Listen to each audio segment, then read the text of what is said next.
안녕하세요. 부동산을 보는 눈 리얼아이 박감사입니다. 부동산 시장 주춤했지만 금리가 내리면 다시 좋아질 거다. 이런 기대감을 갖고 있는 사람들 많은데 금리 인하 시점이 굉장히 멀어질 걸로 예상되는 지표가 나왔습니다. 미국의 고용지표 발표가 됐죠. 생각보다 실업률도 낮고 고용은 탄탄하게 유지되는, 즉 경기 침체의 우려를 씻어버릴 수 있는 지표가 나오면서 미국에서 금리 인하에 대한 기대감이 급격히 떨어지는 현상 벌어지고 있습니다. 이로 인해 뉴욕 증시 급락을 했죠. 고용지표 발표가 됐는데 비농업 부분 같은 경우에 예상치를 10만 명이나 넘게 웃도는 수치가 나왔어요. 실업률도 오히려 더 떨어졌죠. 그동안 인플레이션에 대한 우려 때문에 금리 인상기를 거쳤다면 경기 침체가 오기 전에 선제적으로 대응하기 위해서 금리를 내리는 조치, 즉 피벗에 들어갔는데 지금 인플레이션은 잡히지 않고 경기도 꺼지는 모습이 안 나타나고 있는 상태이기 때문에 금리 인하에 대한 가능성 점차 낮아지고 있습니다. 급격하게 올렸던 금리를 이제 낮추기 시작을 했고 오랫동안 계속해서 낮춰갈 거라고 예상을 했었는데 생각보다 그 시간이 뒤로 미뤄지고 있습니다. 우리나라 금리도 미국 정책에 의해 많은 영향을 받죠. 미국 같은 경우 금리 인상을 시작했던 이유 인플레이션이 현실화됐기 때문입니다. 그러다가 고용 감소, 실업률 증가, 이런 경기 침체의 시그널이 나오게 될까봐 금리 인하의 시기로 접어들었습니다. 근데 지금 인플레이션에 대한 우려 거치지 않고 있고 오히려 더 물가가 올라갈 걸로 우려되는 상황 벌어지고 있죠. 트럼프가 내세운 정책, 감세, 관세, 이민자 제한 정책인데 이 모두 인플레이션을 굉장히 자극할 수 있는 요소들입니다. 감세를 하면 그만큼 소비가 촉진되고 수요를 자극하는 현상이 벌어지죠. 또 관세를 높게 매기면 수입 물가가 올라가면서 인플레이션에 영향을 줍니다.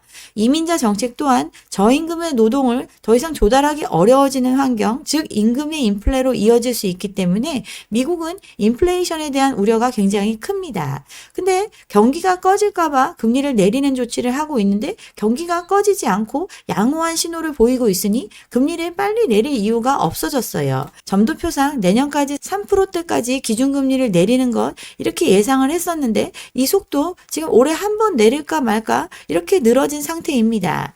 그리고 3%대까지 내려온다 하더라도 코로나 이전에 2.5%의 기준금리였죠. 이 얘기 앞으로 상당 기간 고금리가 뉴노멀이 된다는 걸 확인할 수 있습니다. 근데 우리나라 같은 경우 상대적으로 경기 침체가 심화되고 있고 금리 인하 검토하고 있습니다. 미국이 계속 금리를 동결해서 가거나 금리 인하의 속도를 늦추고 있는 상황에서 우리만 금리 인하를 하게 되면 지금도 불안한 환율 더 올라가게 되겠죠. 고환율도 뉴노멀이 됩니다. 앞으로의 시대 고금리의 고환율 이게 기본적인 환경이라고 볼 수 있어요. 이런 시대에 과연 투자 어떻게 해야 되나 고민들이 있을 것 같습니다. 제가 그동안 투자에 대해서 말하지 않은 이유, 지금 자산의 버블이 너무 심각하기 때문이었죠.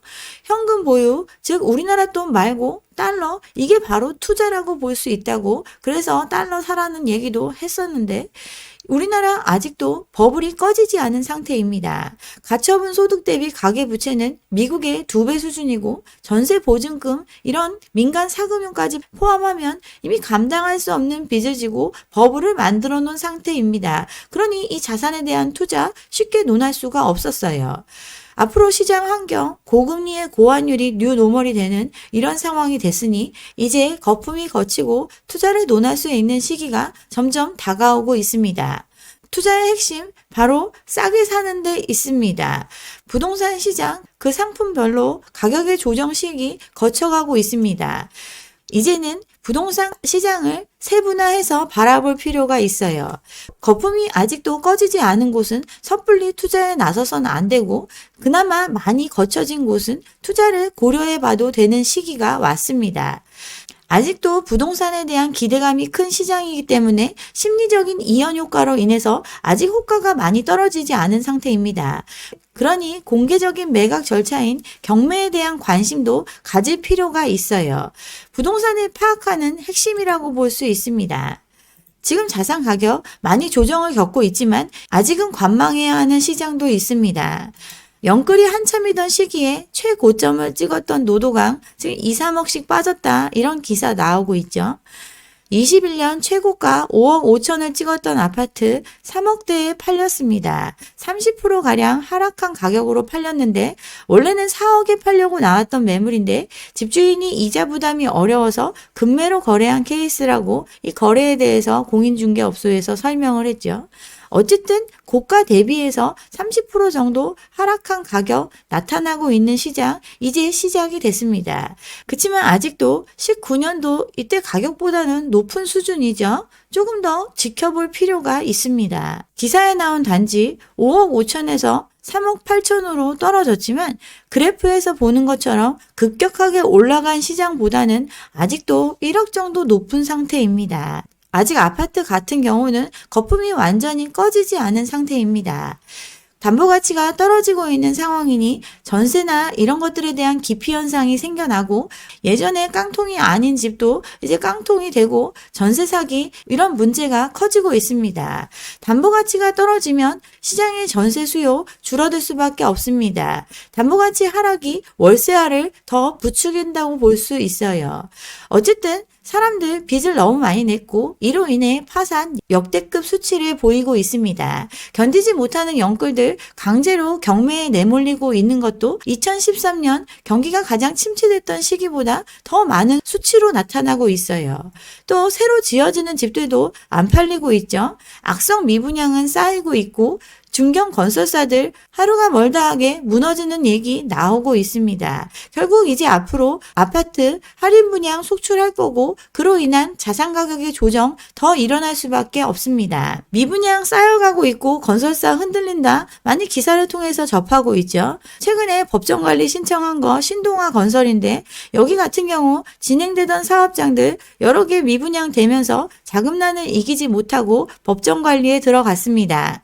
내년에 입주 예정인 거 공사하다가 중단됐죠. 이거 분양받은 사람도 있는데 65%는 미분양 상태입니다. 공사가 거의 끝났는데 아직 분양이 하나도 안 된 곳 이런 것도 가지고 있고 공사 초기 단계에 있는 것들도 거의 대부분 미분양으로 쌓여 있는데 이런 사업장들을 신동아 건설뿐 아니라 대부분의 건설사들이 끌어안고 있는 상태이기 때문에 앞으로 흔들릴 건설사들 더 나올 걸로 예상이 돼요. 문 닫는 회사들 많이 늘어난다고 말씀드렸죠. 인천 같은 경우 최근에 기사가 나왔는데 종합건설업, 전문건설업 이렇게 건설업체들 줄줄이 문 닫고 있습니다.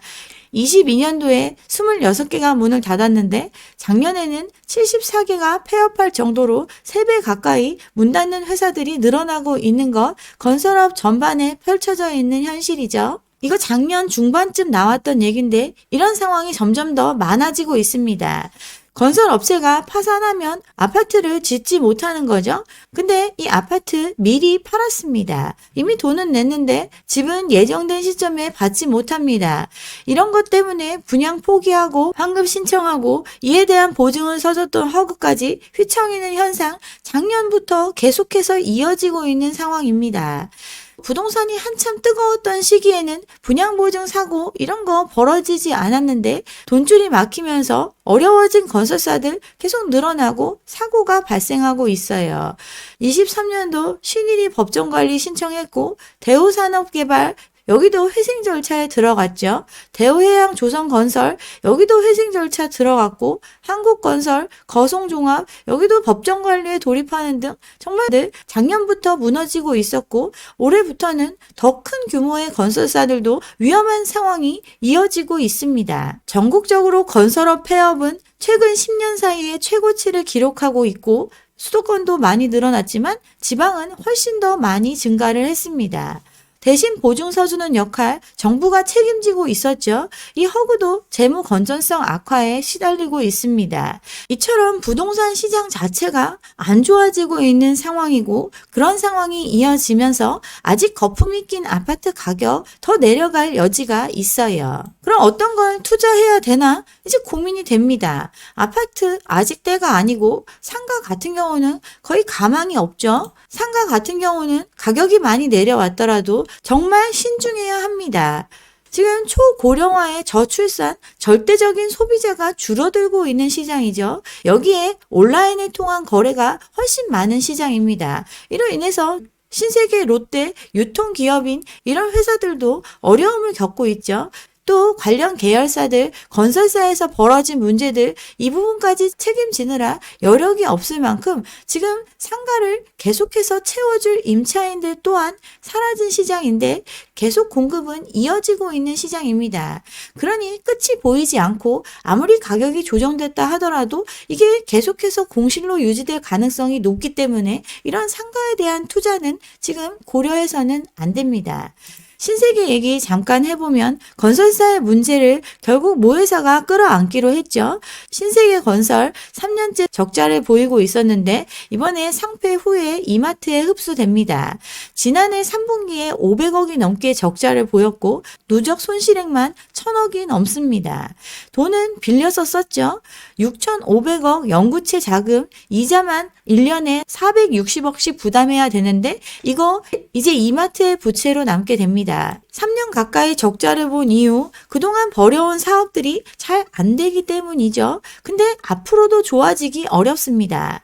지금 신세계건설이 진행하고 있는 사업의 분양 성과가 좋아지지 않으면 추가 손실은 자명하죠. 이 모든 걸 모회사가 끌어안게 되는데 그 부담감이 클 거라고 분석이 나오고 있습니다. 결국 시장이 좋아져야 이런 대기업도 희망이 보이는데 현재의 시장 상황을 봤을 때 이 부분 굉장히 부담으로 작용할 수 있는 이런 상황으로 가고 있습니다. 그러니 이런 상가에 대한 투자 또한 지금 섣불리 선택하기 어렵습니다. 그럼 무엇을 해야 할까요? 고금리에 담보가치는 하락하고 있고 전세대출은 축소화되고 있는 상황. 그래도 사람들은 살 곳은 필요합니다.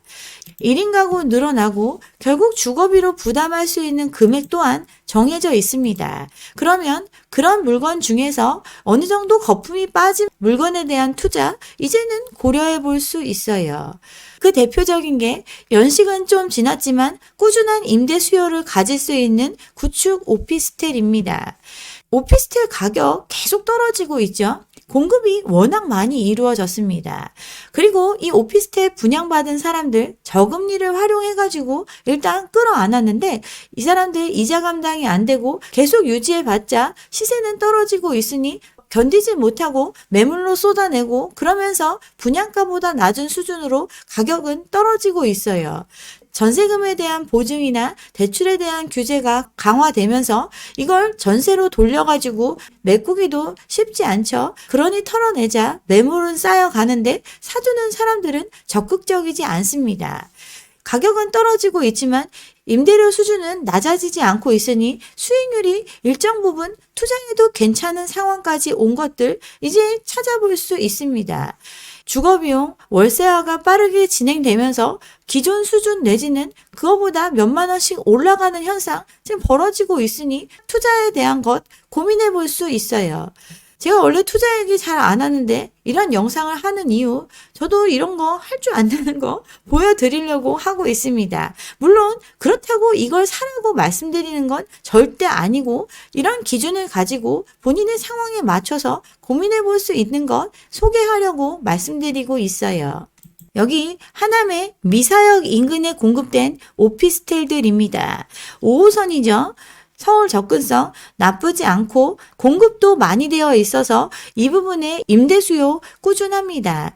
이 일대 오피스텔 꾸준히 경매에서 찾아볼 수 있어요. 이유는 한참 분양할 당시에 사람들 이거 분양받으면 시세 차익 볼 수 있다 이런 기대감이 있었기 때문에 감당 안 되는 사람들이 분양을 많이 받았습니다. 근데 전세금 되돌려줄 능력이 안 되고 또는 대출을 많이 끌어쓴 경우 경매로 내몰리면서 여기에 물건들 꾸준히 경매 매물로 나오고 있어요. 이 수많은 오피스텔들 다 비슷비슷하다고 생각할 수도 있겠지만 그래도 따져봐야 하는 것이 있습니다. 역을 중심으로 도보 5분 거리, 직선거리 500m 이상이면 사실은 걷기에는 다소 먼 위치라고 볼 수 있습니다. 그러면 멀리 떨어져 있는 만큼 그만큼의 가격 차이가 형성되어 있는지를 살펴봐야 돼요. 여기 미사역 바로 붙어있는 힐스테이트 에코 미사 여기 지금 실거래 1억 3천 정도 되죠. 그리고 또 여기서 한참 떨어져 있는 힐스테이트 미사 강변, 이건 1억 1천 정도 됩니다. 이렇게 가격의 격차가 충분히 존재하는지를 먼저 확인해 봐야 합니다. 힐스테이트 에코 미사역 바로 붙어 있는 건데 여기 같은 경우 1억 6천 하던 게 이제 1억 3천대까지 내려왔어요. 최근 3년간 거래 내용을 보면 고점 1억 6천을 찍었던 적도 있지만 1억 3천에서 1억 6천 사이 이 가격 밴딩 내에서는 오피스텔의 매매가 활발하지 않은 시기에도 꾸준히 이루어졌습니다. 지금 거래가 그 하단에 있죠. 매매 가능 금액 1억 3천입니다. 월세는 얼마 받을 수 있죠? 1000에 70, 500에 75 이 정도 받을 수 있습니다. 매물 나와 있는 거 살펴보면 500에 75만 원 뭐 이렇게 더 높게 나와 있는 것도 있죠. 매매가 1억 4,500에 나온 것도 있고 1억 3천에 나온 것도 있습니다. 그러면 이런 물건 당장 사야 하는 건 아니니 자기가 사고자 하는 가격 기준을 설정하면 됩니다. 1억 3천 정도에 내가 매입을 하겠다. 그러면 취등록세나 중개수수료 생각하면 한 700만 원 정도 붙죠. 1억 3천 7백만 원이 필요합니다. 이 중에 절반 정도를 대출을 활용하고 보증금을 1,000만 원 정도 받는다고 하면 실제 투자금은 6,700만 원 정도 되죠. 월세 70에서 80까지 이렇게 받을 수 있다고 하지만 보수적으로 70만 원을 받는다 생각하면 1년 월세는 840만 원입니다. 6천만 원 대출 받으면 금리 3.36부터 있지만 4% 정도로 계산하면 240만 원을 이자 비용으로 지불해야 해요. 그러면 840만 원 중에서 240만 원을 제하면 600만 원 정도의 수익이 생깁니다. 6,700만 원을 투자해서 1년에 600만 원, 그럼 9% 가까운 수익률이 나옵니다. 대출 금리가 5%대라면 8% 정도 수익률은 좀 떨어지게 되고 아예 레버리지를 활용하지 않는다면 6.6% 정도의 수익률 챙길 수 있습니다. 오피스텔에 대한 투자, 임대사업자를 등록해서 세금 내고 뭐 이러면 수익률은 더 떨어질 수 있겠죠. 그렇지만 지금 9% 가까이 나오는 것에서 이런 비용들을 고려하더라도 6% 이상의 수익률을 꾸준히 가져갈 수 있습니다. 1억 6천에 샀다면 이거 투자의 대상으로 고려할 필요가 없습니다. 보증금액 7천만 원 제외하면 거의 1억 가까운 돈을 투입을 하는 건데 이렇게 투자해서 유지하기에는 그다지 매력적인 상품이 아니에요. 그렇지만 지금은 가격이 내려왔기 때문에 안정적인 운영이 가능한 그런 투자 대상으로 볼 수 있습니다. 이거 원래 분양가가 그 정도 됐었죠. 그 분양가보다는 많이 조정된 금액이어야 꾸준히 운영해 갈 수 있고 나중에 환가할 때 손해를 보지 않을 수 있는 이 정도 가격 수준인지 이런 걸 보고 투자의 대상을 판단하시면 됩니다. 여기서 좀 더 많이 떨어져 있던 거 에코미사 강변, 여기 같은 경우 1억 5천 하던 게 1억 1천 수준으로 가격이 내려왔습니다. 월세는 65만 원에서 70만 원 정도 받을 수 있죠. 매물 나와 있는 거 보면 1억 4천 뭐 이렇게도 나와 있지만 1억 2천 이 정도 물건도 있습니다. 월세 500에 60에서 65만 원 정도 받을 수 있습니다. 1억 2천에 취등록세 고려하면 1억 2천 6백이죠. 이 중에 대출 6천만 원, 보증금 1,000만 원 제외하면 실투자 금액은 5,600만 원입니다. 60만 원씩 받으면 1년에 720만 원이죠. 그중에 이자 비용 4% 계산했을 때 240만 원이라고 했으니까 연간 480만 원의 수익을 볼 수 있습니다. 5,600만 원 투자해서 1년에 480만 원, 8.6% 정도의 수익률 기대할 수 있어요. 대출이 없이 하면 6.2% 정도 생각할 수 있죠. 투자금 차이 1,000만 원에 어떤 물건을 투자하는 게 더 나을지 이런 것들을 비교해 보면서 물건을 찾아가시면 됩니다. 수서역 인근에 또 오피스텔이 모여 있는 곳 있습니다. 여기 같은 경우 분양가 대비해서 엄청나게 가격은 내려왔어요. 그만큼 연식이 오래됐긴 했지만 이 지역 같은 경우는 뭐 세브란스 병원에 출퇴근하는 사람들 또 강남 접근성 그리 나쁘지 않기 때문에 꾸준한 수요가 있는 지역입니다. 공실도 많지 않아요. 그 중에 한 오피스텔 여기 지금 거래가 1억 5천 아래로 내려왔습니다. 월세는 꾸준히 올라서 70만 원대 후반까지 받을 수 있어요. 2년 전보다 가격은 4천만 원 가까이 떨어졌습니다. 많이들 사는 가격 1억 5천에서 1억 8천까지 이렇게 거래됐었는데 지금 거래되는 가격 그 하단에 있습니다. 매물 나와 있는 거 보면 1억 4,800, 1억 5천 뭐 요 정도 수준에 나와 있죠. 월세는 1,000에 80까지 지금 나오고 있어요. 1억 5천이면 거래가까지 해서 1억 6천 정도 투자금이 필요한데 그중에 절반을 대출받고 보증금 1,000만 원 더 받으면 실제 투자 금액은 1억 1천이죠. 8천 4% 이자로 하면 320만 원 연간 이자 비용이 발생을 합니다. 그럼 1억 1천을 투자해서 640만 원 5.8%의 수익률 이 정도를 보여줍니다. 1억 9천에 샀으면 안 사는 게 낫겠죠. 1억 8천까지 갔었으니까 이거 거래 비용까지 고려하면 1억 9천 뭐 이 정도 되죠.